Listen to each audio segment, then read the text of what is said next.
It is time to follow the White Rabbit, and that is because with Konami releasing the latest Alice in Wonderland archetype, prices are spiking. So it is time we get into the Maliss Market Watch. Essentially, the Alice in Wonderland archetype is a bunch of Cyberse monsters that banish each other from the deck or graveyard, but the insane ability that they have is that they special summon themselves when they're banished. So that is leading to a bunch of players realizing that they need to utilize fan favorite cards to banish these cards to summon them as free resources. And that brings us to our first card. As we've seen way back with the Dragon Ruler format, Gold Sarcophagus is an amazing card in banishing any card you want from the deck directly. And when comboed with the Alice in Wonderland deck, you can essentially special summon any of their monsters from the deck. By banishing any of their targets, it will immediately trigger their effects to special summon them back to the board, and that is why Gold Sarcophagus, especially in the 25th anniversary quarter century secret rare edition,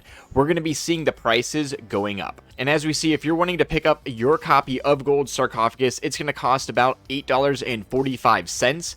And honestly, we could see this price going above that mark, especially once the Alice in Wonderland deck is released in the TCG, or we see how well it combos in the OCG leaked videos kind of as they come out.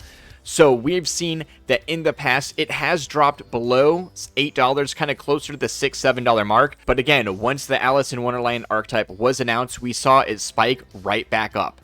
And that is honestly probably going to be following suit as we go into the future. So if you're a player that is actually interested in going into that archetype or playing that deck, Gold Sarcophagus is a card you might want to pick up sooner rather than later. And following suit with banishing your own monsters, we're seeing a lot of the Maliss cards are actually dark, and that brings us to a card that's already seen a price spike, and that is Allure Darkness. So with the secret rare Allure Darkness that was out of the Speed Duel GX box, we're actually seeing that the price has already gone a little bit crazy. Where it was probably at one point about $10, slightly under, we're seeing it spike to about $20 a piece if you want to pick up your copies as of now. So if you have some copies, do be aware they have already gone up in price, and if you're wanting some copies to be playing in this deck and you want them to be secret, you're going to be paying a little bit of extra as of now. But I would like to say that with the Dueling Heroes tins coming out this year, and they're giving a lot of fan favorite cards the quarter century treatment, I would not be surprised if Allure Darkness is a prime choice for that quarter century upgrade. So for the players that already have the secret rare allures and kind of are assuming they wouldn't mind getting rid of it for that nice little price tag it is at right now, then maybe it is the time to actually be getting rid of them after they've already seen this price spike.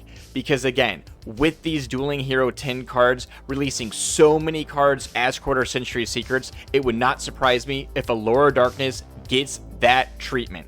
So do keep that in mind before picking up your copies of Secret Rare Allure Darkness. And as always, we do see that once a new archetype does come out, support cards always do spike immediately. But what about some counter cards? So Chaos Hunter is an amazing card when you are countering any deck that likes to banish. Not only because it can special summon from the hand when your opponent summons, which is honestly going to be happening a lot in the Maliss deck, but once it is on the field, your opponent cannot banish any cards. And honestly, that's going to slow the deck down tremendously. And now we've already seen a tiny bit of a spike going up in price from Chaos Hunter, and again, that is due to the Alice in Wonderland archetype being released, and it was dipped right below $3. It was probably close to $3 to $4 a piece, and right now, if you want to pick up a single copy, they are well closer to $5 or $6. But as we have seen in the past, Chaos Hunter has been well over the $5 price tag. And since this is the Rarity Collection 2 quarter century secret rare, these prices are a little lower right now. But when we actually see the Storm of Ragnarok secret rares from the past, they have been well over $5. Even when you go back a year, it says $25 a piece for the Near Mint first, but if you were someone that had a copies, picked them up, or even sold them, you know they were well above that $25 price tag. I believe they're closer to that $40 mark. So Chaos Hunter being quarter century secret rare, $5 a piece is honestly still a very, very good value and will be much higher going into the future. Now let's say you don't want to leave a monster on the board and you just want to stick with your hand trap traps, Artifact Lancia is another amazing option going against the Alice in Wonderland deck. Being able to tribute it directly from the hand, you will again cut off all the banishing that the opponent is able to do. And when looking back at the charts, in the most recent purchases, we see it does dip under $12, closer to a 10 or 11, and then it does go right back up. And right now, if you want a copy of Lancia, they are sitting closer to $15 or $16 for the quarter century secret rare from Rarity Collection 1. And again, when going back, we did see it did spike up closer to $25, kind of right out of the gates. It was really low, under $10 a piece, spiked up about $25, and then has slowly just sunk back down. But with the Alice in Wonderland deck coming around the corner, we could definitely see these prices heat back up. And then once Rarity Collection 1 does fully cycle out of circulation, these prices are going to explode.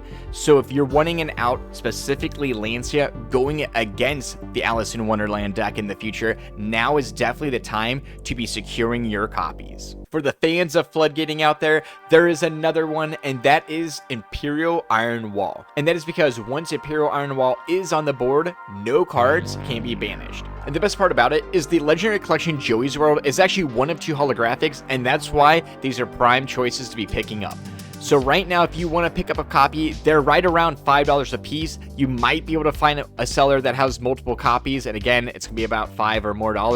But as we move closer to the Alice in Wonderland archetype being released, many players are going to be looking for options to keep them from summoning multiple monsters. Things like Allure, Goldsark, even the Lupin will actually add insane consistency to the deck, and many players are going to have to be able to withstand the push that that deck is able to do, or else they're definitely going to be falling victim to OTKs.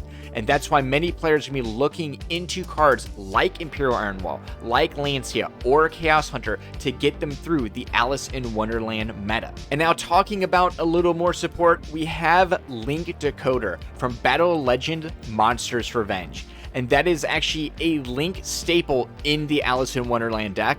With the videos actually surfacing of many of the combo lines, we're seeing Link Decoder is played in basically every single one of the videos. So we're seeing that the prices in the past are really cheap, and they're still very cheap. If you want to pick up a Link Decoder right now, it's like a quarter, okay? You're going to be paying more in shipping than you are actually in the card itself. So maybe pick it up with, in tandem with some other cards you need to be picking up. Don't pay $1 extra on this. That'd be really rough.